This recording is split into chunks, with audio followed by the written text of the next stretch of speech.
Alright, here's the next game of their adventures. Ignore that Windows notification sound. We are not quite alive. Let's zoom forward by like 30 seconds. There's no invade, right? Oh. There was kind of invade, but no one died, so no one cares. Alright, so let's look at the team cons. We got the top lane Renekton, jungle Olaf again. Bot lane becomes Lucian and Bard, going back to a more traditional bot lane. But speaking of traditional bot lane, there's a Karthus Veigar is their opponent.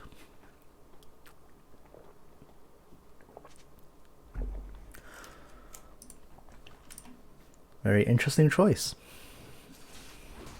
So because of the invade, Olaf opts to ditch and starts red buff, which is okay, except the Renekton is jerking off.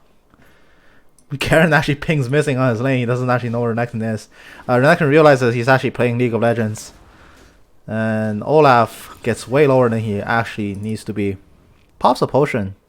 He's going to do Raptors? Alright, he gets a smite on the Raptors. The Undertow will cleave through them. But the problem now is having started red buff, Olaf is now out of mana. So ideally, you should look to go to the next. Well, he gets mana back because of the talisman, but now he should look to go get blue buff after the wolves. Careful with your mana, you don't have that many rotations left, and there's a giant rock that you need to kill. Meanwhile, bot lane, early cheese by the Renekton. There's the first blood. Lucian flashes back in. That actually forces out the Nocturne flash, and because Nocturne came to lane and they weren't actually wave clearing, they're both still level 1. And Lucian walks away with actually a red buff on top of it. That's going to make this bot lane significantly harder. Veigar gets a cage, but Event Horizon will not find his target. Applying red buff slow, Karthus whips his Q, but the corrupting pot is actually annoying enough burn that Lucian can actually go on a 1 or 2 trade. Even if he can't win it, he probably shouldn't try it. Now we have more laning, but the red buff will actually sustain his health for the next several minutes. So he's actually fine in this lane. Nothing bad is gonna happen. That Q almost tags the Veigar. It's actually the Karthus has a problem here. What did he take? He didn't take wall level 2. He went for the file, which he is the support. So I'm not sure about taking the file. It will drain your mana for virtually no benefit, and you're not going to actually make use of passive because you don't want to take the last hit. Wall is probably a more superior option unless you're just planning on feeding. Garen solo kills the Renekton, who's super pushed up. At this point in time, Nocturne is slightly ahead just because he got a kill, but he gave away his buff and the kill to the bot lane.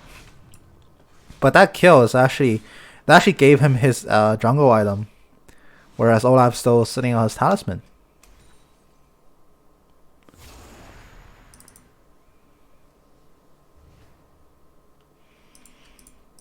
Blue buff is all he has right now. He's going to run into this side of the jungle. Why would you check there?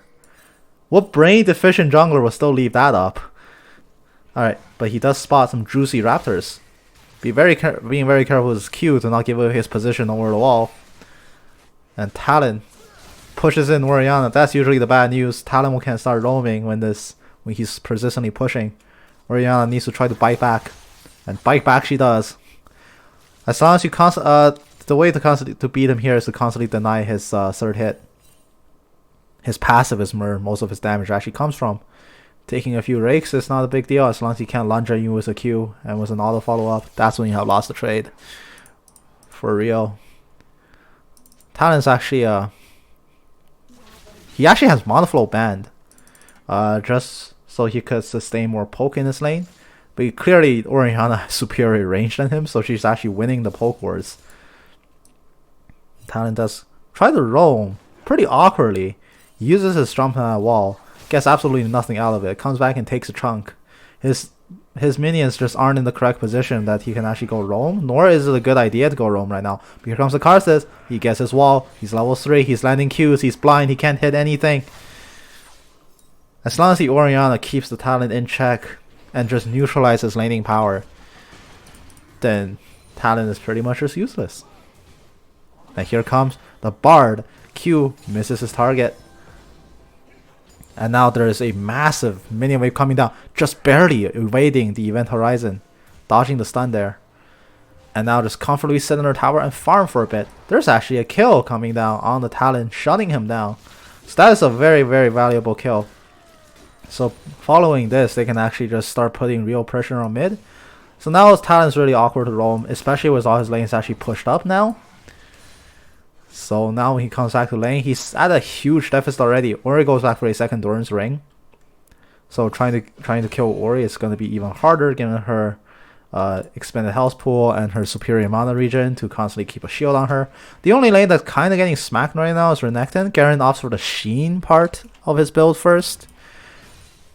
Which is interesting because assuming that he back was like 1050 gold and that's all he can buy, he did opt to go for the Sheen compartment first, which actually does kinda reduce his ability to kill the Renekton. It gives him more damage on his Q, yeah, but you lose the speed up you would have gotten from Phage, and you lose the cooldown reduction that you would have gotten from Stinger.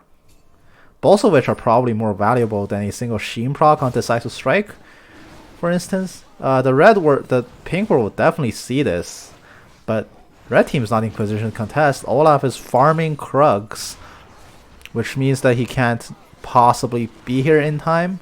So they're just going to opt to give this away for now, which is fine. It's not the biggest loss. The three man in bot lane has taken Dragon with relatively little problems, considering that red team was busy farming. They got a really nice wave and they just collected the gold, and in return blue team also take a Drake, which is a fair exchange. So Lucian actually got some well needed CS. Despite being 4 CS behind Veigar, he is now ahead on gold. And Veigar is not really farming out that many stacks, 40 at 7 minutes. It's okay, but his mana pool is definitely not telling the same story. He has a back now, he has no mana to farm. It's not a good time to back. Red team can actually decide to push this wave now. Support Karthus with no real items to speak of can't really de-push this as effectively as he wants to. Now going for this kill might not be the best idea. Just shoving this wave up to the turret and crashing it and making sure Veigar loses this wave is probably more important. But Karthus is now able to hold this. He turns on the Defile to, I guess, tickle the minion wave a bit before he has to go back. But the extra damage he lands on this wave is actually going to actually screw this wave up pretty badly.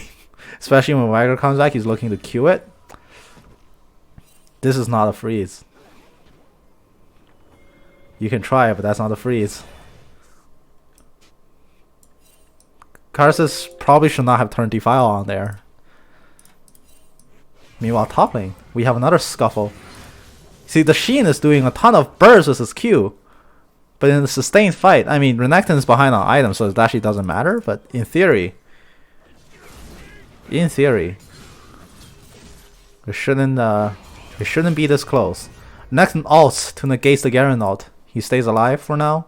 He has a healthy CS lead, but because of losing that kill, he actually is behind the score. Keep up the scoreboard, come on. The second set of blue comes up. Olaf opts to give this one away.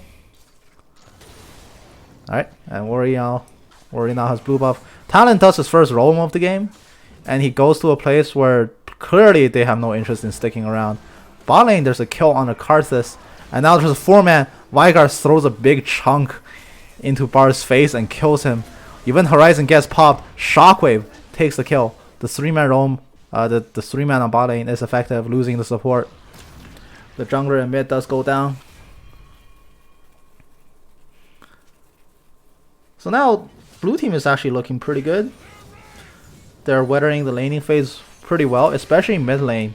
Talon's just getting absolutely destroyed and shut down. He has opted to go lane top for an extended period of time, which is probably not wise considering that you're not actually accomplishing anything. And red team responds with an equal roam down bot and was much more effective at getting what they wanted. Unfortunately, blue team bot outer turret still has all their plates, so it's still play to play. These two towers are surprisingly equal in health. Herald does get dropped, and 3 people have been committed topside. This Herald is going to smack down 2 plates. That tower is not long for this world. They need to get out of there. Oh, Renekton. Renekton. This is not a good time to be fighting. Garen's tanking the tower. He's not going to go down. Nocturne ults. Wow. He didn't even get the kill. Herald makes a second charge and expires. Very effective Herald. That just suddenly swung the gold lead. A TP comes down. Talon goes to mid. Talon has TP. Okay, cool. His first item is actually Umbral Glaive to turn off more wards. Except he's not really roaming. He's just been laning and abusing numbers advantage to get towers with Herald. So that hasn't really worked well for him. Blue team does have the edge on objective control. They got the first Drake, they got the Herald, they got first tower. So objective wise, they are winning. Even though the side lanes are either holding even or just, well, not the side, the lanes in general, either holding even or just slightly behind. Veigar and Karthus is always scary though. If you're ever stuck in the cage, there's no way out, you just die. The calling does go down to respawn. Stopwatch just barely prolongs his life. It will not save it. And here comes the counterplay ultimate. And here comes the other counterplay ultimate. 2 ultimates down. There's the Lucian. Clearly outplayed by the brilliant attacks of the red team. The Flash does not actually get the kill. Running through Event Horizon with Ragnarok. The Undertow went a bit too far, but it doesn't matter. That should be a kill unless that axe misses. Having to commit the Flash because he missed the Undertow. And Nocturne cleans up. Missing that second axe was kind of tragic, having to blow the extra flash on top of that. Could have gone better, but at least they did not lose the kill. Renekton is still now trying to lane. He's being very persistent about his position in lane. Although, given that Garen now has Phage and is significantly stronger, this is not a good idea. Garen can actually just decide to run him down. He has ultimate. He could actually just kill Renekton by constantly getting his Phage proc off. Renekton can't possibly kite and run away from this. Nocturne gets shut down. So now this is a Drake, unless the Talon has something to say about it. Umbral Glaive turns out the outer wards, but the pit itself is still not really safe. Red team opts to back away. I don't agree with this decision. They could have turned and fight this. Anything would have been fine. The Talon is not at a strong point. He can't stand up to the Orianna. And now Veigar's here. With the addition of a jungler, it doesn't actually help. Renekton playing so aggressive despite being behind and no tower. Now they actually get a proper restart on this dragon. A single wall of pain should not be deterring this kill. He is running in head first against a smiter. That's not going to work. Shockwave actually comes back up. Ori is now fed. What can I say? This game has been decided to be an Ocean Rift. Bardalt probably saved Lucian there, actually.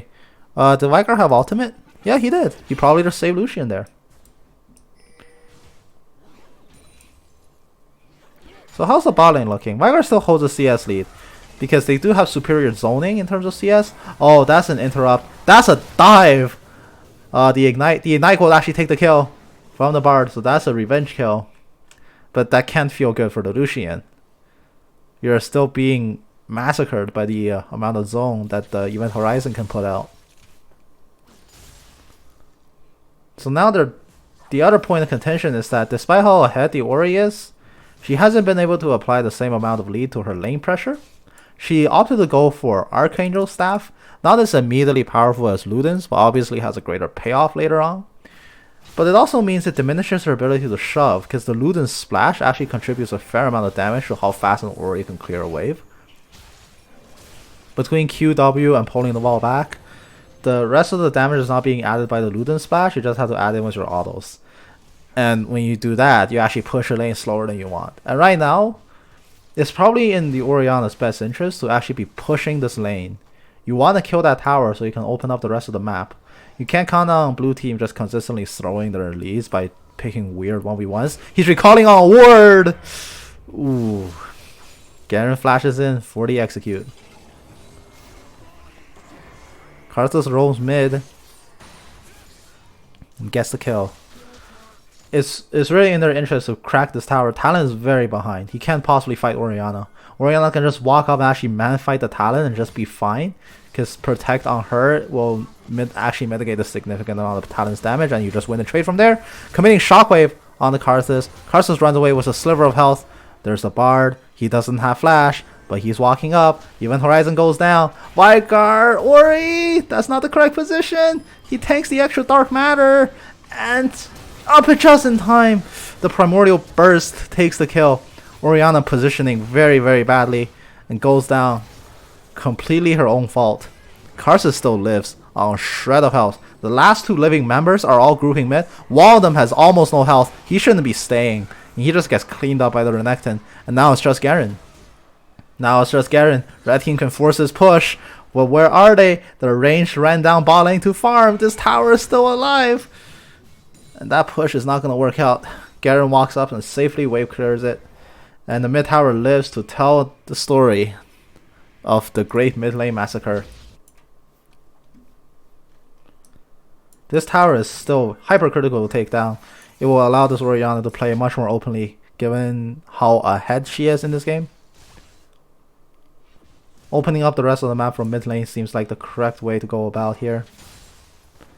Still, the lack of any major AP items. She has 71 ability power right now from Archangel Staff, which is significantly lower than what you get immediately from, buying any other MR item. Her next item apparently is Banshee's Wail. So it's a very defensive Orianna build. It's not. I will say you can probably afford to build a bit riskier in this game, especially because of these fast shockwave opportunities. Shockwave with Talon right there, probably not the correct call, but that will actually get the turret. Good. That's exactly what you want to happen. And here comes the Dark Matter. Oh, dash in, turning off the tower with mini Omewrecker, but nothing productive comes out of it. Orianna gets jumped from behind. That defensive build probably not going to work out on you. You can't turn on him with your damage, turn on him with the damage, and Nocturne drops with a very suicidal Nightmare proc. The 2 Undertows will miss, the 3 Undertows will miss, and fail to slow down Karthus, so there's no pick on him there. Garen gets briefly spotted, and he has to run backwards. Now Dragon, the next point of contention. Objective timers are not up. Let me turn that up. Dragon is the next point of contention, up in 15 seconds. 15 seconds. These Windows notifications on my other games are running. But overall, this game is actually looking pretty good for Red Team. Renekton takes a rampage. He goes from 0-3 to 4-3 just from picking on the weaker players in this game. The Karthus support, absolutely not working out. He has an orbital strike once every 3 minutes, I suppose, but it's not doing nearly as much as he wants to. Talon hops in from behind, does not outsmite. What was he thinking? He is playing with a completely tilted monitor. And here comes the Bard. He will force down the Event Horizon. Veigar will turn on him with his burst, but that's the rest of his burst. He will get called down by the Lucian. Bard sacrificing himself to absorb the brunt of the damage, allowing Lucian to pick up the kill. And with that and the CS, and I guess a team CS or a team lead in general, Lucian has actually accrued a bounty.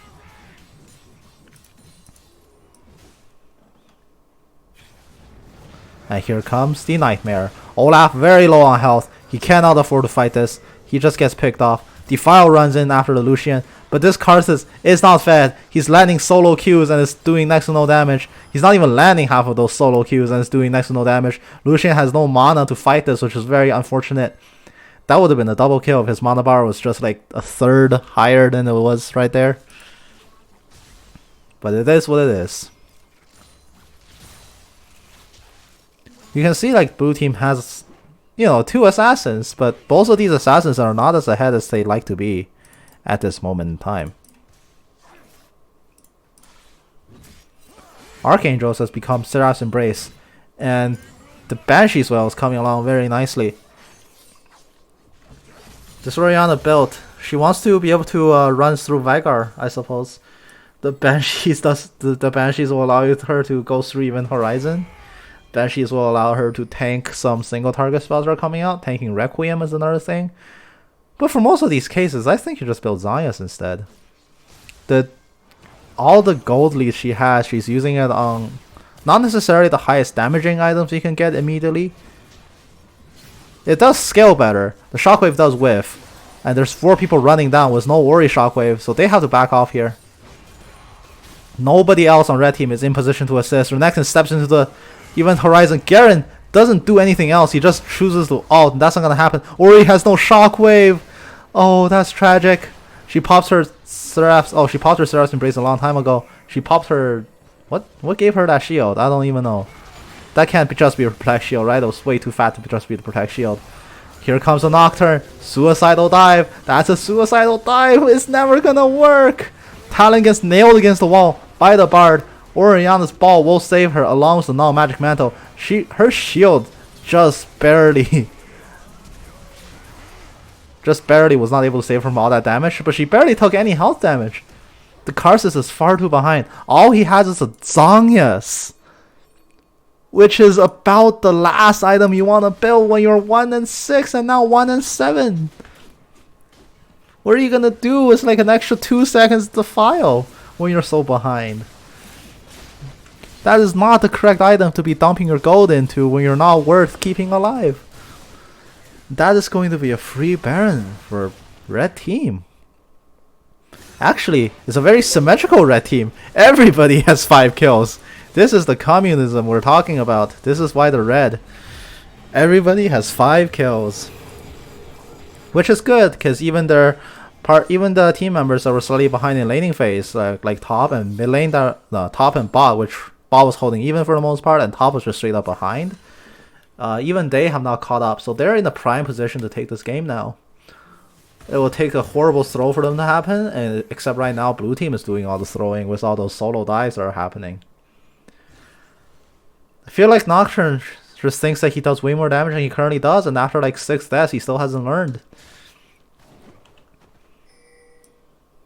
And the Talon is just roaming around aimlessly. There's no reason to be there, and he jumps that wall downwards.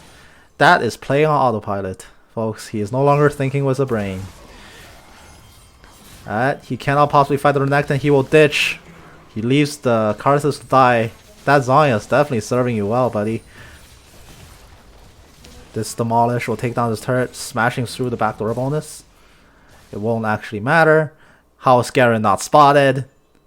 How is Garen not spotted? Is he not spotted? Is he not visible from that corner? We have to go back and see. But after this team fight happens, they all dive on the Orianna. Orianna flashes, but she has a ball on top of her, so she carries the Shockwave with her and hits absolutely nobody. Renekton drops, but a very angry Olaf runs through. He is glowing, but he is not immune to CC. He's being slowly kited, but he's making the space. He's making zones. He's being slowed by Wall of Pain. Dark Matter drops on top of Event Horizon. Red team only gets chunked, but not dead. A decently successful siege. Oh, just barely escaping the Event Horizon with the Bard Tunnel. Overall, positive 1 for 2 trade for red team, and they were able to smash through 2 turrets, take the mid lane inhibitor. Very, very good fight. Now I gotta go back and see, was the Garen not visible? That's a very derpy hiding spot if he wasn't able to be seen. Oh my god. Oh my god. Alright, now we jump back to live. I'm surprised he wasn't able to be seen there. Blue team takes the Ocean Drake. They're 1 away from the soul. A soul will be extremely, extremely beneficial for the red team. It will allow the Olaf to run much more free in the backline. Renekton can also dive along him. And they get some well-needed mana regeneration from the soul buff as well. There is no Reaver on the ADC because Lucian doesn't necessarily build that. There are other items he wants. Well, not immediately at least, even if you do build it. But Lucian can get a lot of mana, so he can kite a lot more in team fights, and he can afford to fight forever. That's just Ocean Soul in a nutshell. You can fight forever. And here comes Renekton. He's actually kind of healing through the talent damage. They're barely scratching him. He decides to dash away for some reason. Even though, oh, that is not a good Bard ult, but it doesn't matter. It doesn't actually save the talent accidentally. Here comes the Bard. taking down everybody. Garen tries to run, but he's just a ball of meat. All he is tankiness. But can the tankiness last? Nocturne finds a pick on the Lucian. Probably the first good pick he's made all game. Cancels Lucian's calling with the tendrils. And that's going to be a kill on the Lucian. But it doesn't even matter. The red team core running it down top lane.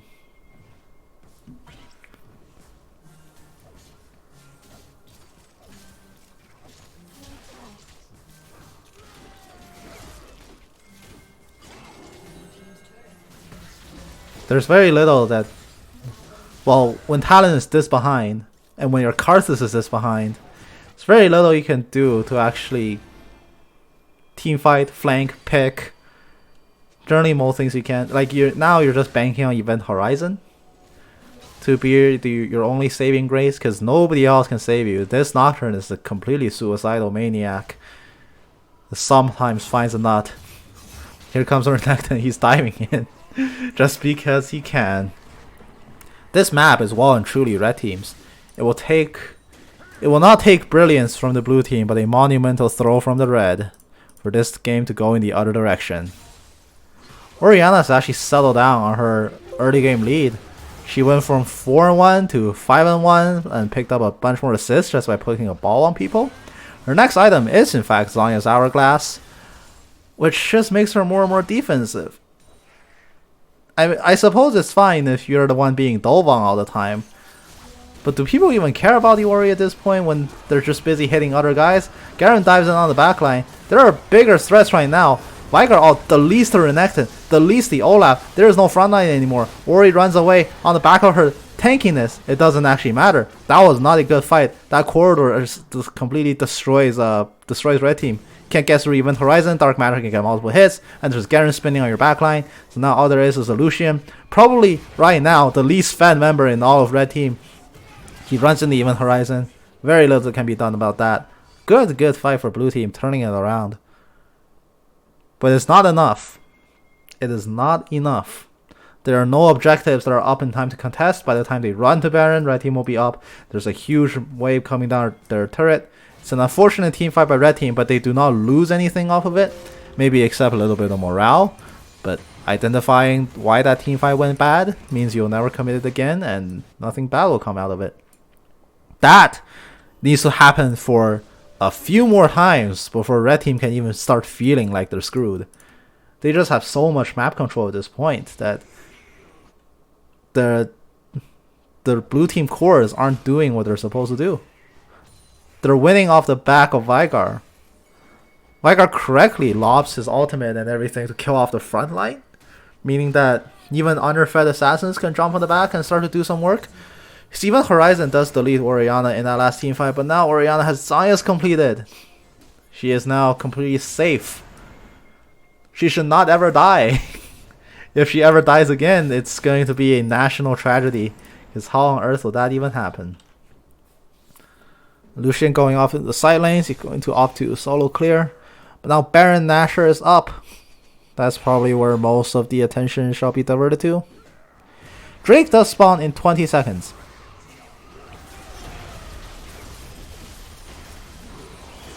But this team fight will probably decide the game. Nocturne dives into the back. Bardot completely freezing everything in place except for the Garen.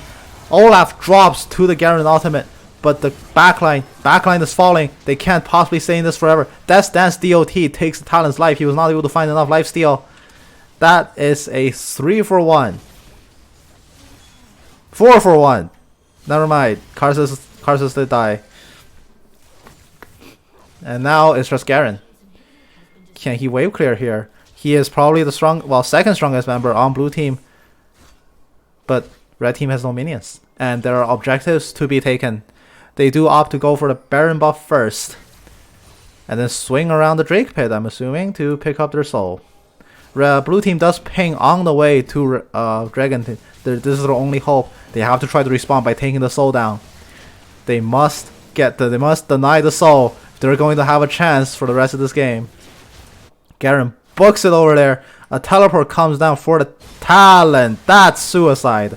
Do not jump into this pit. Do not jump into this pit. What are you doing?